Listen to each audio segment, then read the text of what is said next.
So in this session, we're going to build a 1 square metre garden.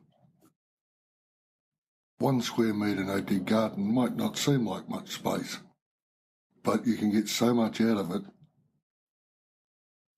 We have here in the wheelbarrow compost and our seedlings and of course the shovel. And here we have the constructed border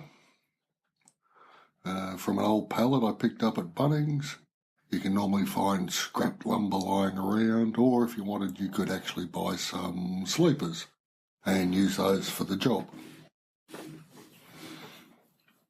Either way, there's always a way. And here we have cardboard that's been soaking in the goose pond. It's been in there for about an hour so that it's starting to soften without disintegrating. And of course then we have the handy dandy water can that we use at the end for bedding in the plants. We've got everything we need, so we might as well get to it. So we start off with our wet cardboard. You can see it here. Like I said, it's been in there for about an hour. I held it down with these large stones. We take them off and you can see there's still some strength to the cardboard, but it's fairly soft and floppy as well. And remember perhaps to wear gumboots when handling that much water. Still, a wet foot's not the end of civilization as we know it. So there we go. We drop that in and place it so that it overlaps and is outside the square. The idea of that is that we can come along later and trim it off with a Stanley knife or whatever. But the idea is to have it outside the border so that everything under the border is contained. Nice corrugated cardboard this. It's got depth and strength, plus also lots of space for worms and whatnot when the time comes. And we make sure we get outside the edges, as I said before. It's a fairly straightforward process, as you can see.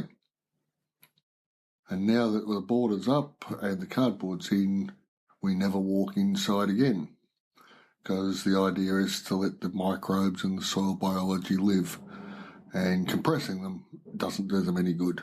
So you just adjust the cardboard as I'm doing. And there you go. There's the first bit done. Fairly straightforward and easy enough to do.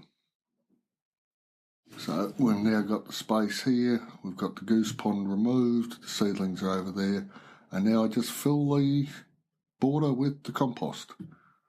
And in you go. It's not an overly difficult process, and a nice day to be doing it as well. Late afternoon. In the past I've used goat bedding, that was really good, but compost is just as good. And of course, if you want to make compost in a hurry, you just feed it through an animal and in 24 hours you have powerful compost. Now again, that probably needs to be rotted down a little bit or mixed in with some straw to plant straight into, but that's okay. You can take your time or prepare for that. Now if you've got some chicken manure that's a bit hot, you can place that underneath the cardboard before you place the frame on top of the cardboard, so that by the time the roots are down there, she's well rotted. And as you can see, there it is, full. Took about 150 litres or 1.5 barrow loads of compost.